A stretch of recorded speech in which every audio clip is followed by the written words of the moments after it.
qu'est-ce qui s'est passé après 99, avec le nouveau système qui se met en place? Il s'est passé une chose très curieuse, c'est que le corps enseignant est entré dans une autre logique.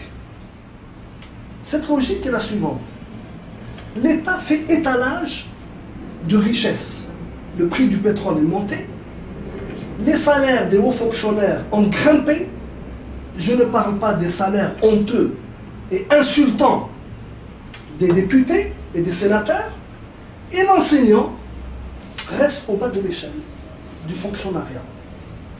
Ce qui fait qu'il va développer une pratique absolument indigne, c'est d'obliger les enfants dans les écoles primaires ou dans les établissements secondaires à prendre des cours particuliers à la maison, dans lesquels, cours particuliers, ils préparent les examens qui se passent à l'école. C'est-à-dire que si tu n'envoies pas ton fils en cours particulier de soutien, il est absolument assuré, à moins d'être un virtuose, il est assuré d'être au bas de l'échelle. Et au bas de l'échelle, ça veut dire quoi? Ça veut dire que si ce gamin qui n'a pas fait les cours complémentaires, il arrive à la force de travail, il arrive à avoir un 12 ou un 13, il faut que le fils de celui qui a pris des cours complémentaires à la maison... Et un 14. 18. Ah. Il y a des 18, hein, c'est moi. Il y a des 20. Et c'est maintenant entrer dans les mœurs. Ce qui fait que, et c'est un témoignage que je donne. Il y a moins d'une semaine, j'ai été invité à donner une conférence dans une cité universitaire à des étudiants. J'ai été bouleversé. Bouleversé parce qu'ils m'ont dit: Monsieur le professeur, nous vous respectons et nous allons vous dire quelque chose qui va vous faire mal. J'ai dit: ah bon, vous m'invitez et ensuite vous allez m'insulter ou la kina? Il dit: non, non, hacha. Il dit: vous savez quels sont nos ennemis aujourd'hui qui nous font face à l'université? J'ai dit: non. Ce sont nos enseignants. Exactement. Ce sont nos enseignants qui sont devenus des chiens de garde. Exactement. Ce sont nos enseignants qui nous répriment, bien sûr, qui nous répriment. J'avoue que ça m'a mis les larmes aux yeux, parce que c'est un phénomène que j'ai constaté déjà au moment où j'étais dans l'exercice de mes fonctions à l'université. Et c'est quelque chose qui m'a été confié. On m'a donné des noms de gens indignes de la fonction enseignante. Harcèlement sexuel, corruption, exigence de chantage, cours particulier, vente de polycope. Donc nous sommes arrivés à cette logique. Et c'est un secteur que je connais. Je ne parle pas du secteur que je ne connais pas. Il paraîtrait que pour être recruté à Air Algérie, ou pour être recruté, il paraîtrait, c'est un conditionnel, que pour être recruté à la Sonatrach ou à Air Algérie, il faut donner une partie du salaire. Est-ce que c'est faux ou c'est vrai? Dieu seul le sait. Mais j'espère que c'est faux. Parce que vraiment, c'est le comble de tout. On m'a parlé même des affaires étrangères. Pour pouvoir occuper un poste important dans les affaires étrangères ailleurs, il est obligatoire de donner une enveloppe, etc., à ceux qui décident de... Bon, c'est ce système. Oui. Attends, pourquoi j'ai parlé de ça? Non, je voulais juste appuyer ton idée parce qu'il faut que je le dise sincèrement et tu permets. Je l'ai dit dans des écrits en soutenant le mouvement estudiantin, par-ci par-là, et en condamnant le silence et le mutisme des enseignants qui, au lieu d'appuyer les étudiants dans leur lutte face à ce qui se passe actuellement dans le pays, sans pour autant que les étudiants ne fassent le travail d'un parti politique ou de quelqu'un d'autre, c'est pas leur fonction. C'est pas leur fonction. Les enseignants, à des exceptions près, les enseignants majoritairement ont adopté la politique de l'autruche, le silence, le mutisme, voire même la complicité pour pouvoir écraser toute cette volonté de puissance qu'incarnent nos étudiants. C'est pour cela que nous saluons les étudiants, nous saluons et nous les soutenons, et nous sommes avec eux, non pas dans les débats en vrac, mais dans la cause qui remettrait en question la fonction, la dimension aussi bien de l'université que du rôle de l'étudiant, c'est-à-dire du cadre de demain. Voilà, grosso modo, ce que je voulais dire. Bon, ça fait un bon moment que je l'ai publié pour soutenir le mouvement estudiantin, mais ce qui m'interpelle aujourd'hui, c'est cet échec moral et cette faillite psychomorale, psychomentale et cette misère intellectuelle de l'enseignant, de l'encadrement universitaire qui n'est ni à la hauteur de la pédagogie, ni à la hauteur de l'engagement intellectuel, d'éclairement et d'éthique vis-à-vis de la société. Et de position également claire et nette vis-à-vis d'un pouvoir corrompu et totalitaire. Il faut le dire. Que ces enseignants-là, à des exceptions près, parce que je suis en contact avec un bon nombre d'universités algériennes et je connais quelques personnes. Exactement, mais la règle générale, c'est que l'universitaire en général et l'enseignant en particulier ne sont ni à la hauteur de leur mission pédagogique, ni à la hauteur de l'éclairement de la société, ni à la hauteur de dire non au pouvoir totalitaire. Oui. Alors, pourquoi aussi j'ai parlé du secteur que je connais? Parce que, et je le dis, je le confesse, parce que quand j'étais à la chefferie du gouvernement comme conseil culturel de Ali Bouflis, chef du gouvernement à l'époque en 2001, j'ai été associé à une grande opération qui s'appelle la réforme du système éducatif. J'étais donc désigné par la chefferie du gouvernement pour participer comme membre de la commission. J'avais été choisi avant, je n'entre pas dans les détails, une autre fois, ou dans mes mémoires, avant de dire ciao. Tu comptes partir ou... Moi, je ne pars de ce pays que pour entrer Non, je veux dire, tu comptes partir, c'est-à-dire mourir et aller. On n'a pas besoin de voir des gens comme toi mourir rapidement. Comme tout le monde. Non, on va négocier justement ton départ. On va le négocier. Tout le monde meurt.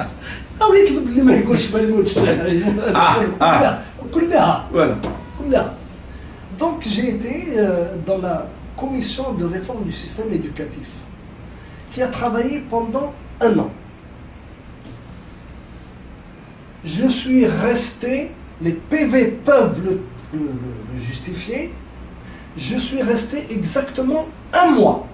Au bout d'1 mois, j'ai compris de quoi il s'agissait et je suis parti. C'est-à-dire, résume-nous cette situation. C'est une immense gabegie. C'est une opération qui consistait à évaluer le rapport des forces idéologiques dans le système éducatif entre les tenants d'un courant modernitaire et les tenants d'un courant conservateur. Or, le choix qui a été fait, la manière de choisir les membres qui était fait, c'était un choix de cooptation. Tu es enseignant, tu es du système, on te demande de donner une liste d'une vingtaine de personnes sur lesquelles tu tombes. Ça ne veut pas dire qu'ils les prennent tous. Il y a une commission de tri. Mais on s'est retrouvé à cette commission de réforme du système éducatif avec une écrasante majorité de gens qui voulaient le maintien du système tel qu'il est, malgré les défaillances, malgré tous les trucs que les bilans successifs des différents ministres ont fait, et malgré la sonnette d'alarme qui a été tirée, et surtout par la commission de réforme du système éducatif supérieur. C'est dans celle-là que j'ai... Mais pour le pouvoir et le système éducatif de Bembouzi, tout est positif. Je ne parle pas de Bembouzi. Et le système lui-même est salué par Bouteflika lui-même. On a fait ni'ma min ni'amillah. Ni'ma, ça se voit. Bouteflika et ses ministres disent bien les choses. Arabia, Bembouzi, Doughero. Donc je l'ai dit, y compris j'ai eu une à la chaîne 3 il y a 3 ans je crois, une émission contradictoire avec Ben Ali, pas le Tunisien, c'est le recteur de l'université de Labzoua, qui est un homme charmant, un intellectuel, un homme très compétent, et ça a été une émission houleuse parce qu'il y avait la veille ou la semaine d'avant, j'ai eu la même émission sur le système éducatif avec 3 députés dans un je crois, de Hamas, un un autonome aussi, qui s'est autonomisé, un indépendant, mais qui était entre le RCD et le FFS, et un troisième, je crois, c'est un militant du RND. Je me demande si notre ami Bendri n'était pas à ce moment-là sur là, avec nous. Et donc, la semaine d'après, on m'a rappelé pour me dire, vu ce que vous avez dit, on va vous mettre en face du recteur de l'université, qui a été le deuxième président de la Commission nationale de réforme du système éducatif. Après l'éviction. C'est Benzarou, j'ai fait. Voilà. C'est Benzarou. Benzarou est venu après Haj Salah. Parce que Haj Salah a été évacué. Les raisons pour lesquelles il a été évacué, Dieu seul le sait. Bref, Bouteflika le sait, c'est sûr. Moi, je ne le sais pas. Et donc, j'ai fait une émission avec Benzarou, elle a été un peu musclée. Avec beaucoup de respect mutuel, parce que je crois que c'est un homme vraiment respectable, indépendamment de son approche, qui est une approche institutionnelle et dans le respect de la langue de bois. Bon. Mais on a discuté de ce système-là et je lui ai bien montré qu'il y avait un certain nombre de choses qui avaient été inscrites dans les travaux de la réforme du système éducatif et qui n'ont jamais vu le jour, et à ce jour. Et je lui ai rappelé aussi, tout amicalement, l'émission n'était pas en direct, tout le monde se doute, je lui ai rappelé, non mais ça c'est clair. Je lui ai rappelé que il y a un rapport de la Commission nationale du système éducatif qui a été fait, puisque la commission a travaillé un an, et que la commission de rédaction du rapport a travaillé un trimestre complémentaire et que ce rapport n'a jamais été rendu public et à ce jour. Donc voilà par exemple des choses du premier mandat. Réforme dans le premier mandat. Deux réformes majeures. La réforme du système éducatif qui avait une valeur ou une fonctionnalité d'évaluer le rapport de force entre les deux grands courants idéologico-politiques qui traversent le corps enseignant. Deux, la réforme structurelle de l'État, qui a été présidée par la commission de la réforme, a été présidée par notre actuel ambassadeur d'Algérie à Paris, M. Missoun. D'ailleurs, réforme de l'enseignement, enfin du système éducatif, de l'État, de la justice, etc. Les grands chantiers de sa campagne, puis de sa présidence 99-2004, n'ont jamais donné quoi que ce soit. C'est un flop. Le système ne marche toujours pas. Le système ne marche toujours pas. Mais est-ce que... C'est à regretter. Moi, je le regrette que ça ne marche pas. Non, je te pose une question sur ça. Oui, bien sûr. Est-ce que le système tel qu'il est présenté aujourd'hui et depuis 1999, parce que nous sommes en train de discuter de cette période, la problématique est plus ancienne. Oui.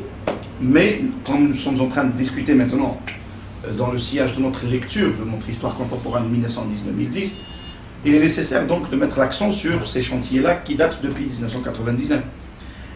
Est-ce que le système éducatif, l'État, la justice, tous ces systèmes-là, tous ces chantiers-là, sincèrement, vu la nature du pouvoir en Algérie, vu la nature de l'État en Algérie, vu la nature du régime et du système, ces créneaux-là, ces cadres-là, sont-ils réellement réformables?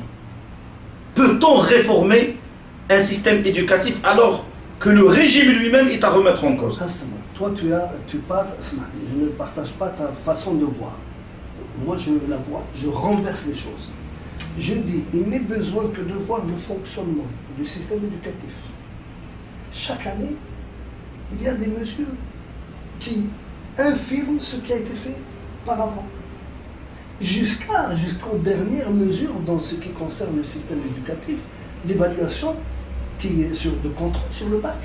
Maintenant, on évalue le contrôle sur le bac sur l'enseignement minima des wilayas qui sont les plus en retard dans l'enseignement. Mais tu sais très bien, c'est là. J'arrive à ma logique. Pourquoi je dis ça? Je crois que c'est en regardant de très près quel est le résultat effectif de tous ces chantiers qu'on peut se rendre compte de la nature du système qui les a programmés.